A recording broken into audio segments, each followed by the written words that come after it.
Assalamualaikum warahmatullahi ta'ala wabarakatuh. Alhamdulillah, nahmadu subhanahu wa ta'ala ala al-asma'il husna wa sifatil ulya.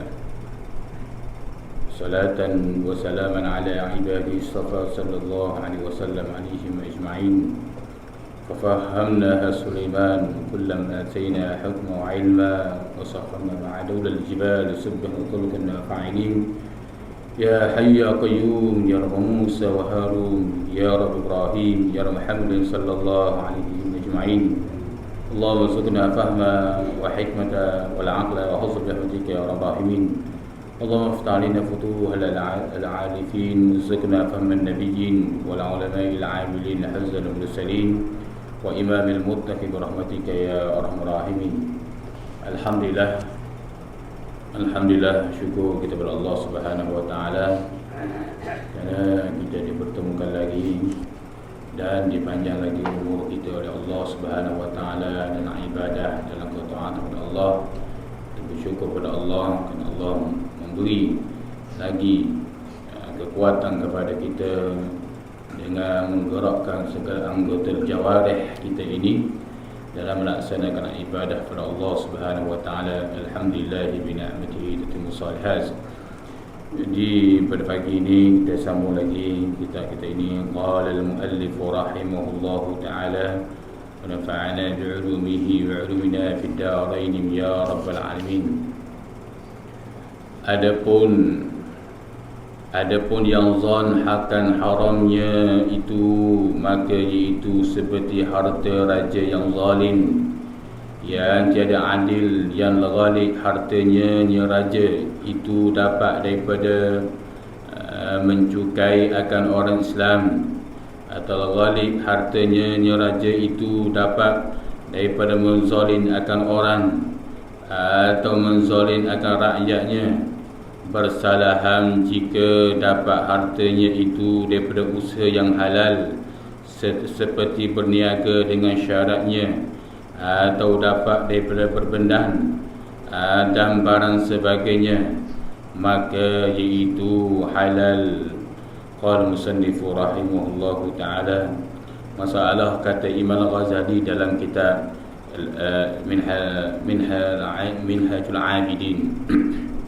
Qala musannifu rahimahullahu ta'ala wa nafa'ana bi'ulumihi wa 'ilmina fid darain ya rabbal alamin. Di antara lagi yang dinakal oleh Syekh Abdul Samad Al-Limbani dalam kitab ini, sebelum ni dia cerita dah perkara yang berkaitan dengan Imam Ghazali soal perut, iaitu mesti diletakkan barang-barang yang halal, kerana perut ia membentuk kita, kerana makan itu pergi kepada perut yang membentuk akhlak seseorang kepada makanan. Sebab itulah Imam Ghazali ni bukanlah kitab ni saja, kalau kita tengok kitab-kitab lain pun kalau bab makanan dia bahas panjang lebar dia bahas bab makanan, kerana makananlah salah satu asbab musabab yang menjadi punca iaitu akhlak seseorang daripada bawah sampai ke peringkat atas, daripada pemimpin sampailah ke bawah rakyat ni.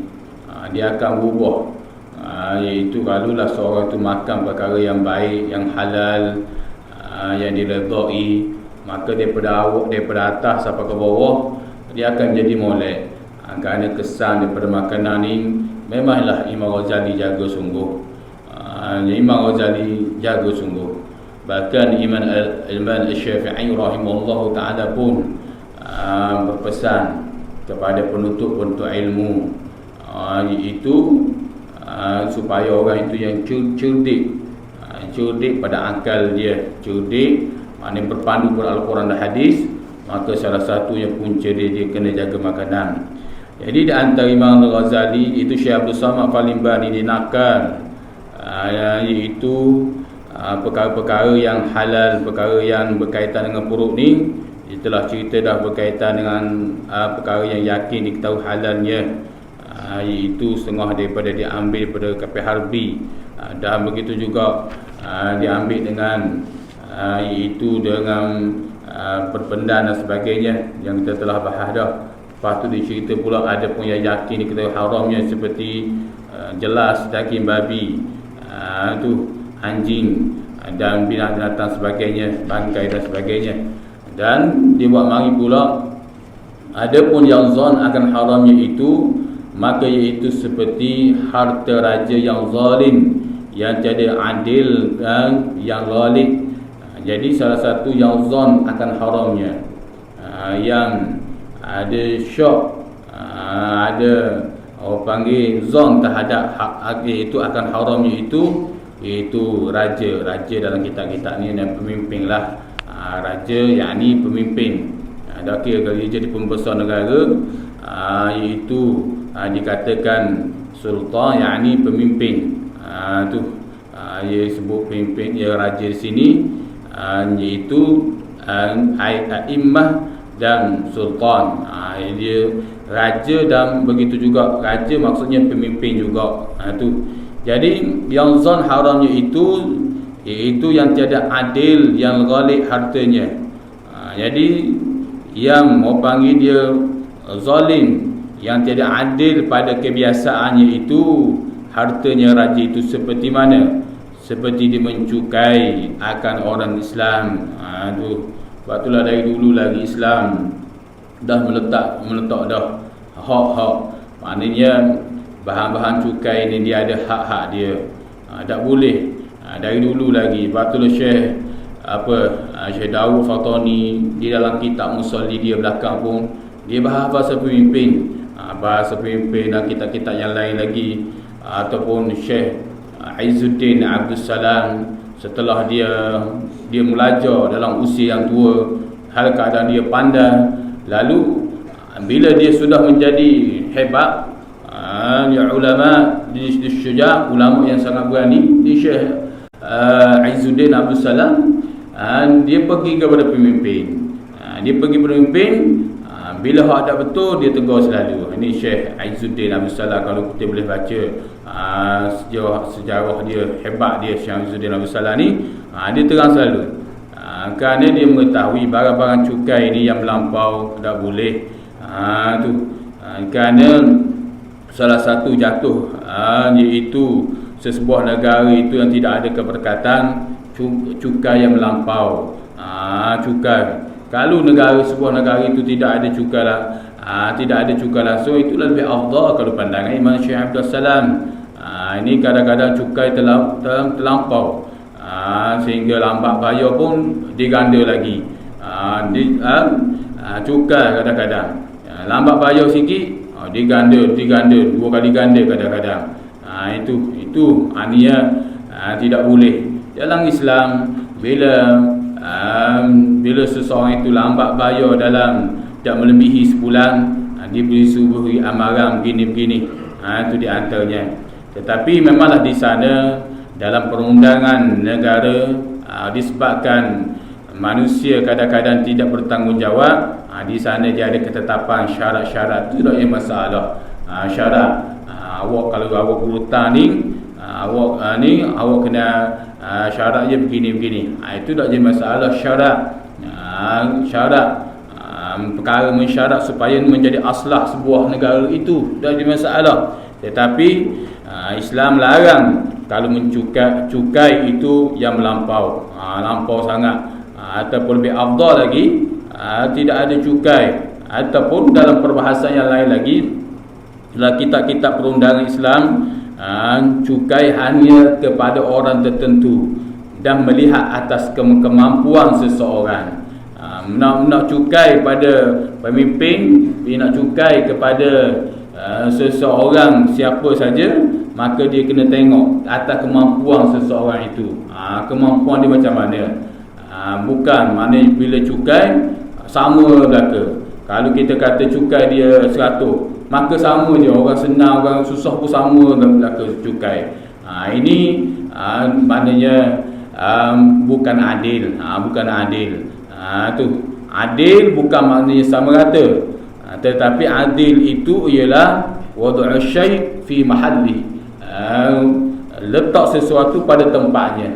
ataupun wad'u syai' ghairi mahalli, letak sesuatu tidak kena pada tempatnya. Itu dikatakan adil. Adil, kita letak sesuatu pada tempatnya. Ataupun satu lagi, wad'u syai' ghairi mahalli, letak sesuatu tidak kena pada tempatnya. Maka itulah dikatakan sebagai adil, bukan makna sama rata. Itu sebab itulah dalam sebuah negara itu mestilah dia kena bersih. Itu selagi tidak ada bersih, maka dia tidak mendatangkan keberkatan. Itu yang disebut oleh para ulama. Atau yang ghalib harta itu dapat daripada menzalim akan orang. Jadi zon terhadap dia tu, harta dia tu, pemimpin itu dia menzalimkan orang, atau menzalim akan rakyatnya. Dia menzalim, dia nak bagi duit tu, maka atas zon dia tu. Tu atas zon dia tu. Tapi kalau kita cakap khusus pada negara kita ini, maka kita tak perlu dah zon kerajaan nak bagi duit. Misal kata kita tak perlu dah zon, betul tak boleh ambil dah duit ni. Tak perlu, sebab kerana cukai itu begitu banyak. Maka kita ambil itu hak kita. Kita ambil hak kita, tak bermakna terpulang pada kita. Kita nak sokong siapa, itu hak kita. Sebab hasil itu diambil daripada hak kita. Cukai yang begitu banyak. Kalau kita tengok di Indonesia, cukai dia tidak begitu banyak berbanding dengan Malaysia kita, negara yang subur dengan iaitu hasil-hasil bumi yang begitu banyak, tetapi subur juga dengan perkara cukai-cukai. Maka tidak menjadi masalah lah. Maknanya dalam negara kita, dalam wakil negara kita ini, mungkin dalam negara orang itu berbeza pula. Dia kena ambil ni, dia tengok juga sama ada dia fakir ke miskin dan sebagainya. Ini khususnya orang yang lebih lagi orang yang miskin, maka tidak jadi mazam pada dia.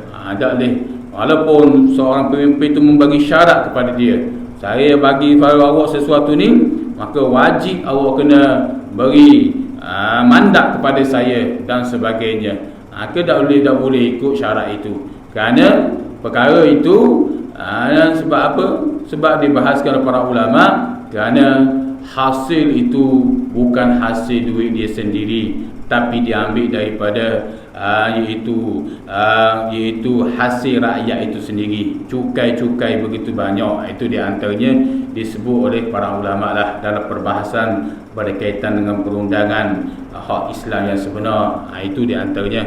Qala musannif rahimahullahu ta'ala wa nafa'ana bi 'ulumihi wa 'ulumina fid darain ya rabbal alamin. Atau menzalim akan rakyatnya.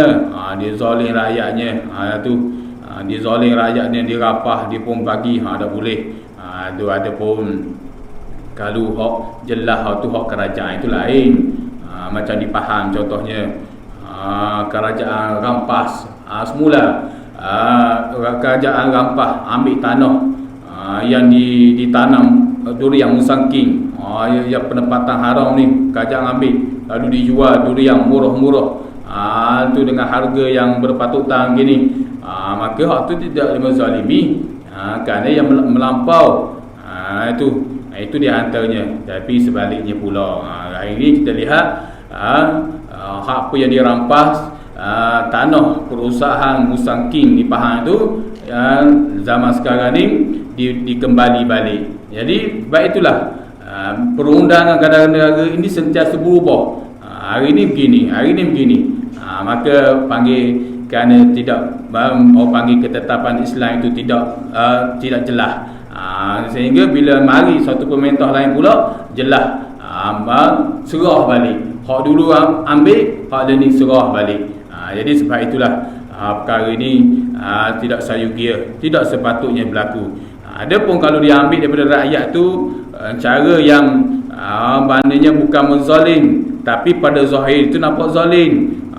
Kan diambil kerana harta itu hak kerajaan, maka tidak menzalimi. Tetapi kalau sudah diberi geran dan sebagainya, tiba-tiba diambil, maka dia kira menzalim. Ataupun dia nak buat sesuatu projek besar, maka mesti dia bayar perkara itu dalam bulul maid, iaitu mesti bayar dengan harga yang berpatutan dengan harga rumah itu, harga tanah tu. Itu di antaranya disebut oleh para ulama. Sebab itulah berkaitan dengan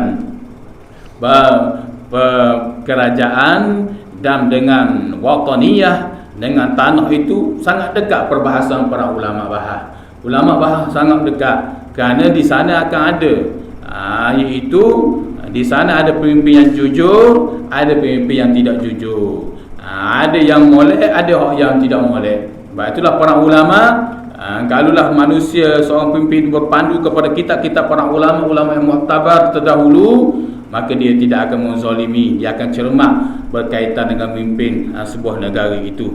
Kerana ulama bahas dah bahawasanya harta wataniyah itu jadi bangsa. Sebab tu dalam kitab sebut wataniyah. Harta wataniyah tu maknanya harta jadi bangsa kepada diri seseorang itu. Tumpah darah dia situ, dia beranak situ, maka tidak boleh mencederakan dia ataupun cukai yang melampau terhadap diri dia. Kerana dia lahir situ, wataniyah yah tu panggil bangsa. Ya tu belakang tu panggil ya lil bangsa, lil makna ya lil bangsa. Maka di situ kena berhati-hati. Itu di antaranya. Sebab itulah pemimpinlah akan ditanya dan disoal banyak sekali di hadapan Allah Subhanahu Wa Taala di hari kiamat kelak. Pemimpin yang berhormatlah yang akan dihadap sekali di hadapan Allah, ditanya berurusan orang di bawah dia begini-begini. Kalulah seorang ayah khalifah dalam rumah tangga, dia begitu banyak ditanya soalan tentang anak dia, isteri dia, kefahaman ilmu agama macam mana, maka pemimpin kepada rakyat, kepada masyarakat lebih lagi akan ditanya di hadapan Allah Subhanahu Wa Taala. Itu di antaranya. Sebab itulah ulama-ulama dulu sangat berjaga, kerana takut beginilah, takut jatuh kepada perkara yang syubhat. Bila syubhat, kehidupan tak jadi tak betul. Hak molek-molek tu jadi hak tak betul. Na'udzubillah min zalik. Kerana dia kesan kepada makanan perut seseorang itu. Apatah lagi hak yang jelas makan yang haram, rasuah, jelas dengan rasuah, bukti jelas bahawasanya dia ambil rasuah ni, maka apatah lagi hak tu. Na'udzubillah min zalik lagi teruk. Qala musannif rahimahullahu ta'ala, bersalahan jika dapat hartanya itu daripada usaha yang halal seperti berniaga dengan syaratnya, atau dapat daripada berbendang. Jadi berbeza kalau bersalahan.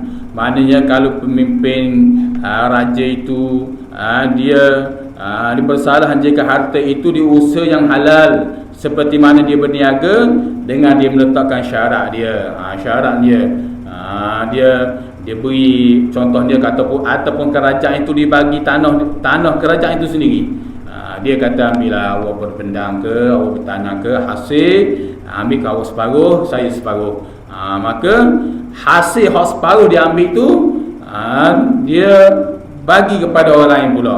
Maka orang yang menerima itu tidak syarat ataupun tidak kata zon dan sebagainya, kerana dia letakkan syarat. Dah letak syarat. Ada masalah. Berbeza dengan permulaan. Kalulah walaupun harta kerajaan itu permulaan, dia kata harta dia, dia kata hak ni hak dia. Lepas tu dia suruh orang bertanam ke apa ke, lepas tu dia ambil secara yang zalim, maka itu tak boleh. Tak boleh. Itu di antara. Tapi kena tengok pula pemimpin itu. Pemimpin itu adil atau tidak. Kalulah kadang-kadang ada orang tanya saya pun tak tahu juga, saya pun tanya ustaz lain, tu juga ustaz lain juga, itu macam duri yang musakin tu kat Pahang tu, tu kira rampah ke macam mana dia kata. Orang tanam duri yang banyak begini. Maka kita tengok pemimpin tu betul atau tidak. Yang bagi permulaan kelulusan tu mesti sebesar projek musakin di atas bukit Pahang tu, takkanlah apa pemimpin tak tahu. Mesti tahu, tapi kadang-kadang buat selalu kerana ada perkara yang panggil ada syarat ataupun perkara yang sebaliknya, mesti dia tahu. Jadi kita tengok keadaan tu. Jadi kalulah marilah pemimpin yang lain pula yang betul-betul nak kepada berlandaskan kepada syariat Allah Subhanahu Wa Taala perundangan, maka dia ambil tak jadi masalah. Dia ambil semula pun tak jadi masalah. Walaupun hak ajak dulu bagi, bagi ada keadaan tidak sah, maka tak boleh. Itu di antara yang disebut oleh para ulama berkaitan dengan perbahasan dia. Kalau Ustaz Wan Abdullah perundangan ini tahulah. Ada tanya juga dia. Ustaz Wan Abdullah Fisyaurah Yuniza tu. Dan ini jadi mudi Kuduki tu. Kuduki kalau perundangan pada negara ni dia mahir juga. Itu mudi sekali mudi di Kuduki Ustaz Agung arwah Ustaz Arun Tai itu. Dia tahu banyak perundangan itu. Itu maknanya bentuk tu. Sebab tu kita tengok ulama bahas bila Imam Ghazali berkaitan dengan perut, ada dia cerita berkaitan dengan harta pemimpin, itu pemimpin bahan harta rakyat begini dan sebagainya. Itu di antaranya qal musannifu rahimahullah dan barang sebagainya. Dia berbendang dan barang sebagainya, maka itu halal. Masalah ni kalau molek kita letak dalam kurungan. Masalah jika kata Imam Al-Ghazali rahimahullahu taala di dalam Minhajul Abidin, jika ditanya orang akan dikau apa hukum harta pemberian raja-raja pada zaman ini, maka jawab olehmu bahawasanya bersalahan ulama-ulama pada pemberian raja, yakni pemimpin itu. Jadi kalau ada orang tanya kata Imam Ghazali, apa pemberian harta pemberian pemimpin-pemimpin zaman ini, maka jawab olehmu bahawasanya iaitu bersalahan pemberian dia. Tengok mana pemberian tu, kena tengok keadaan pemberian dia tu. Kata setengah ulama bermula tiap-tiap yang tiada yakin akan haramnya, maka kita harap yang pertama setengah kata ulama, maknanya tiap-tiap yang tiada yakin akan haramnya, maka iaitu harus mengambil akan dia jika ada ia fakir, jika ada miskin fakir ni. Jadi kalau kita harta pemberian pemimpin yang mana yang tiada yakin akan haramnya, kita tak tahu yakin haram atau tidak ni, maka harus kita mengambilnya. Jika kita susah, kita orang miskin, orang fakir, maka harus boleh mengambil. Itu syarat-syarat tertentulah keadaan diri kita itu sendiri. Maka kata Imam Ghazali harus. Dan kata setengah ulama, tiada halal mengambil akan demikian itu, melainkan jika yakin akan halalnya, sama ada ia fakir atau kaya, kerana ghalib harta zaman, iaitu ghalib harta raja pada zaman ini haram, dan yang halal pada tangan mereka itu sangat sedikit. Itu setengah ulama kata iaitu pemberian harta, iaitu di kalangan pemimpin ini, dia kata melainkan tidak halal kita ambil. Jadi halal tu bila? Jika kita yakin harta ni memang halal sungguh. Harta ni memang halal sungguh, sama ada kita orang fakir, orang miskin, orang kaya, maknanya baru boleh ambil. Sebab apa? Kerana tu ilah, kerana ghalib harta raja-raja, pemimpin-pemimpin pada zaman ini haram, dan yang halal pada tangan mereka itu sangat sedikit. Ini Imam Ghazali sebut. Imam Ghazali, ulama-ulama dulu kadang-kadang begitulah. Ulama dulu kita tengok macam kita tengok Sufyan As-Sauri lah, seorang ulama yang hebat, hatta dia nak beri qadi kepada dia tu, qadi tu, tapi dia tolak. Ni Imam Sufyan As-Sauri, sebab dia tahu keadaan iaitu pemimpin dia ketika itu, maka dia tolak. Jadi kalau dalam negara kita, kalau orang tanya saya, bahkan saya pun tanya ustaz lain juga, dia kata dalam negara kita kena tengok jelas atau halal atau tidak. Kalau dia hasil tu ambil daripada kutipan peternak babi, jelas dah, maka nak ambil. Ada pihak sekarang ni kalau dia bagi bering ke apa ke, tak kira lah duit-duit apa ke, dia bagi, maka hak tu tak ada masalah, kita ambil. dia sebab dia sudah beri syarat dah. Iaitu orang ni boleh terima, tak terima. Jadi orang yang hak yang nak terima tu, orang yang dapat terima tu, kelulusan tu, dia boleh terima duit beringa, duit apa-apa lagi. Bertukar kerajaan nama-nama lain pula. Tak kira lah duit apa. Maka adakah dia perlu syok ataupun dia perlu ambil? Kerana dikata Imam Ghazali menyatakan iaitu kerana harta pada pemimpin dan raja ni hak halal sedikit saja, kebanyakan dia ambil cara yang cukainya, yang tidak berpatutan dan sebagainya. Jadi kalaulah dalam keadaan negara kita hari ini, maka para ulama menyatakan harus kita ambil. Harus, kerana hak tadilah cukai-cukai begitu banyak dalam negara kita. Dan negara kita ni banyak cukai itu, cukai ini, macam-macam jenis. Itu kadang-kadang setengah tidak membawa keberkatan disebut oleh para ulama kerana cukai-cukai yang melampau. Cukai-cukai yang melampau. Kalau cukai itu kerana kita beri syarat kerana takut memberi mudarat, itu tak apa. Ini ada masalah, cukai situ, cukai sini, cukai ni, habis. Itu dia antara. Jadi ada pun zaman sekarang ni kalau kita terima tak ada masalah, kerana hak tadilah cukai itu. Itu tak ada masalah, kerana ibarat pemberian hak pemimpin bagi adalah pemberian hak kita balik. Hak kita balik, jadi kita menerima. Betul hak tadi para ulama menyatakan tidak boleh dia letak syarat. Tidak boleh letak syarat. Melainkan pemimpin itu dia kata ni duit saya sendiri, ni duit saya sendiri ni. Bukan duit batuan kerajaan apa ke, duit saya sendiri. Iaitu awak kena bagi mandat pada saya ni. Saya bagi 300 pada awak ni, awak kena mandat pada saya. Tu pun kena tilik pula. Cermat para ulama. Tu pun tilik. Nak beri mandat kepada awak, tahu awak duduk atas jalan betul ke atau jangan salah. Kalau jalan salah, iaitu tidak boleh, walaupun itu pemberian dia. Sebab kerana pemimpin itu tanggungjawab dia dah. Kita yang mengangkat dia. Maka kalau pemberian hatta hak poket dia sekalipun, maka hak tu iaitu tidak ada masalah, kerana kita balik kepada dia ni a'immah, dia pemimpin kita.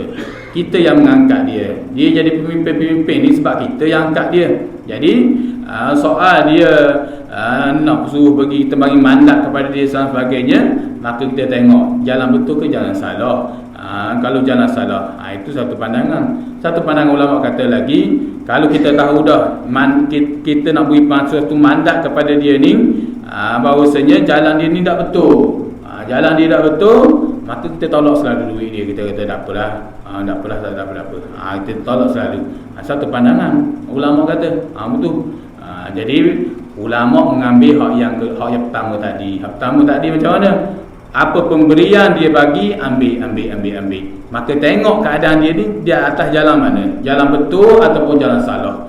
Kalau jalan salah, maka jangan sesekali kita memberi mandat kepada dia atau memberi sokongan kepada dia. Tak boleh, sebab kita tidak boleh bersyubhat tu ke atas orang yang zalim, orang yang tidak baik, tidak betul. Tak boleh. Itu dalam Islam begitu cermat. Sebab itulah perundangan Islam ini sangat halus, sangat cermat dalam perbahasan dia.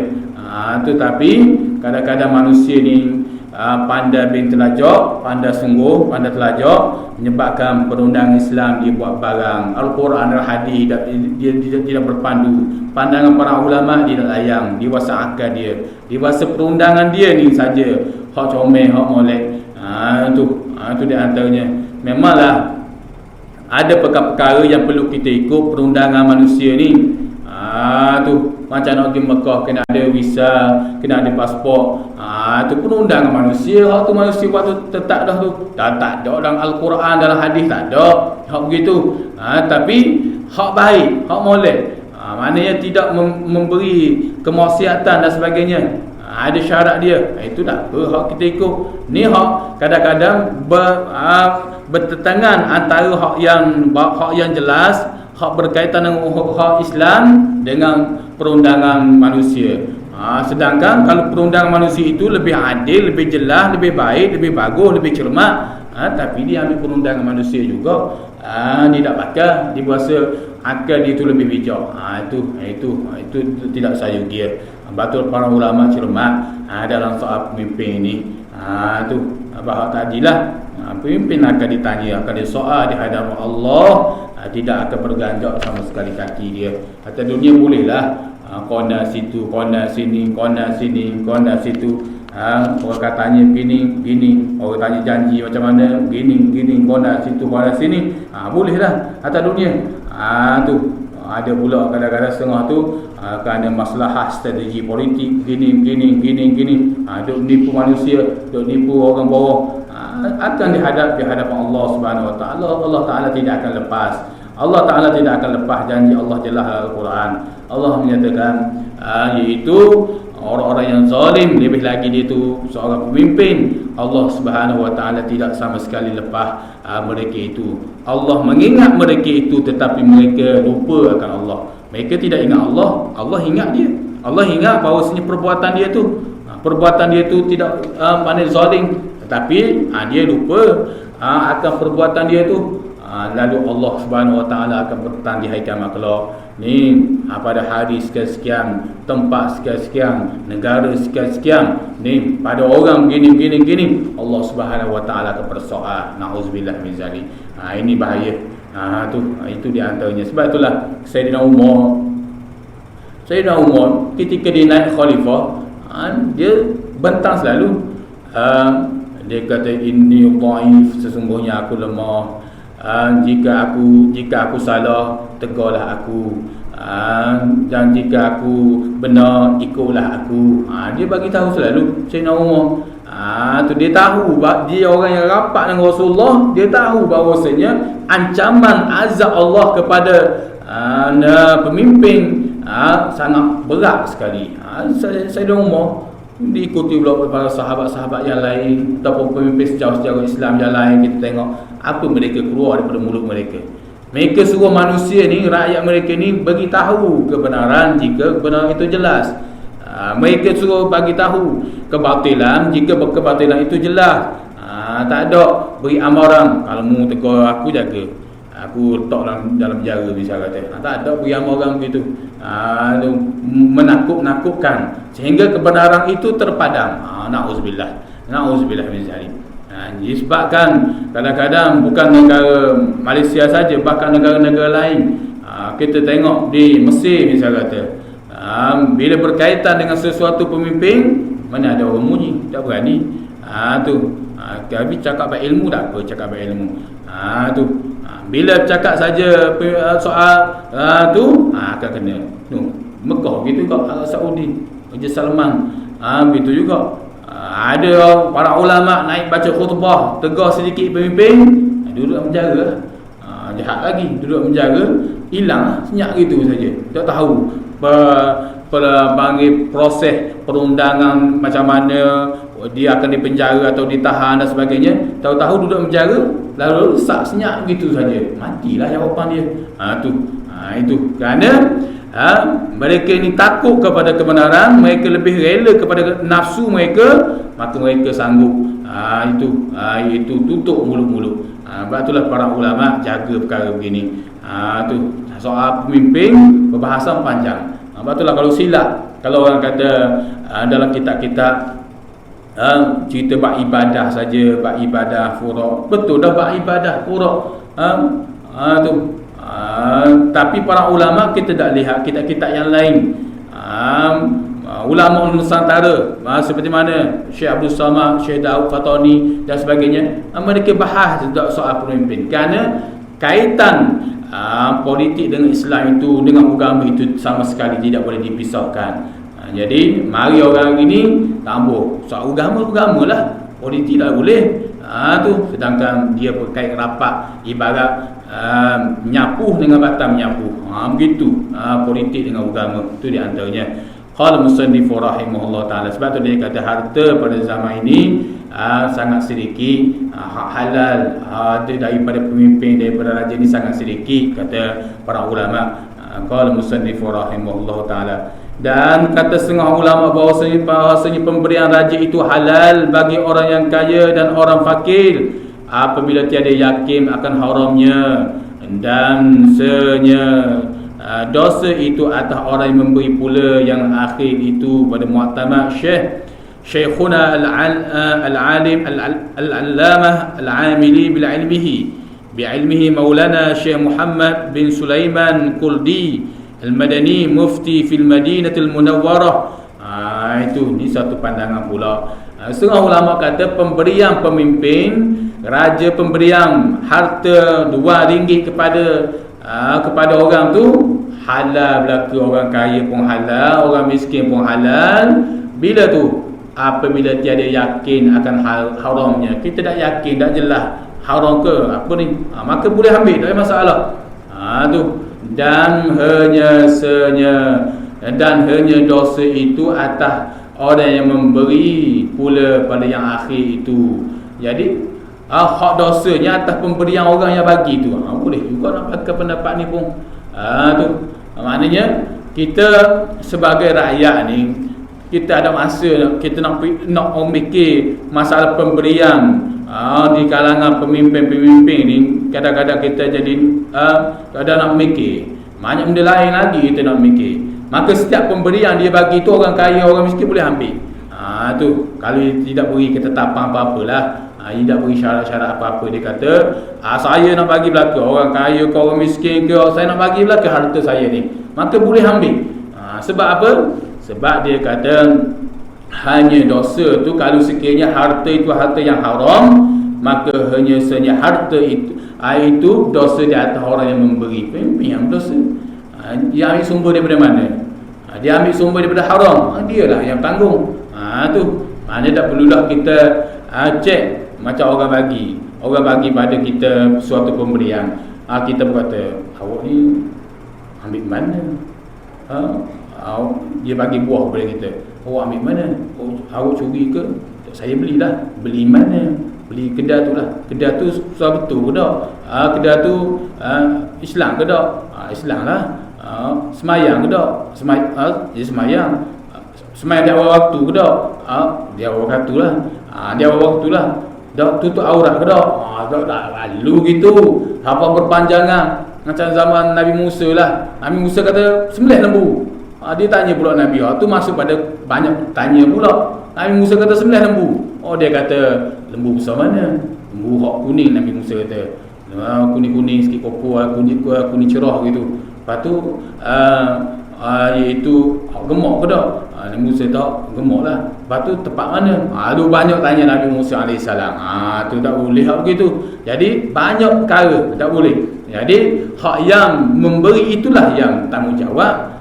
Tu tapi kalau jelas dah dia tu ambil hak tadi, jelas hak pendapat tadi, jelas dah bahan ambil hasil kutip babi tu, tu jelas dah, itu tak boleh. Jelas dah. Ni kita tak tahu dia ambil sumber bagaimana, tapi dia kata saya hari ni wakil rakyat bagi bahagian kawasan ini, hari ni saya nak bagi belaka orang kaya, orang miskin tak, saya nak bagi belaka. Tu saya nak bagi belaka, tak kira. Saya nak bagi belaka. Maka tak menjadi persoalan kepada kita, boleh terima. Yang berdosa ialah dia yang bagi. Siapa kata ni? Di muktamad dipegang oleh Syekhuna, guru kami, al-alim, iaitu seorang orang alim, al-allamah yang sangat alim, bijak, al-allamah yang sangat alim, al-amili yang berilmu, yang beramal, al-amili yang beramal, bi'ilmihi dengan ilmunya, Maulana yang tinggi, Syekh Muhammad bin Sulaiman Kurdi al-Madani mufti fi Madinatul Munawwarah. Ni kata kerajaan itu mufti kerajaan negeri Madinah ketika itu. Itu maknanya boleh pandangan ni pun kita nak ambil boleh. Itu di antaranya. Tu maknanya dalam sebuah negara itu berubah semua wakil tu, fiqh ni berubah semua. Dia perundangan dia kalau suasana begini dia akan berubah begini. Tapi tak lari, tak bercanggah dengan hak Allah dan Rasul tu. Cuma dia lari segi dan sebab kita nak beramal dan sebagainya itu. Itu di antaranya disebut oleh para ulama berkaitan dengan itu pemberian ni. Dan kata Imam Al-Ghazali rahimahullah ta'ala, jika ditanya orang akan kita, apa kata engkau perpemberian orang pekan dan lainnya, adakah lazim menolak akan dia? Kata Imam Al-Ghazali. Jadi kita berhenti di sini. Mudah-mudahan apa yang kita dengar pada pagi ini jadi manfaat kepada kita semua. Mudah-mudahan Allah SWT sentiasa merahmati kita, dan mudah-mudahan majlis ilmu kita pada pagi ini menjadi amal soleh yang sangat dicintai oleh Allah Subhanahu wa taala. Jadi sekarang ini dulu, wallahu a'lam bishawab. Alhamdulillah mazidah. Ya Rabbana lakal hamdu kama yanbaghi li jalali wajhikal azim sultanik. Allahumma salli ala Muhammad wa ala Muhammad. Allahumma aghnina bil 'ilmi wa zayyina bil hilmi wa akina bit taqwa wa jimna bil 'afiyah. Rabbana atina fid dunya hasanah wa fil akhirati hasanah wa qina adzaban nar. Wa sallallahu ala Muhammad wa ala alihi wa sahbihi wasallam. Walhamdulillahirabbil alamin. Assalamualaikum warahmatullahi taala wabarakatuh.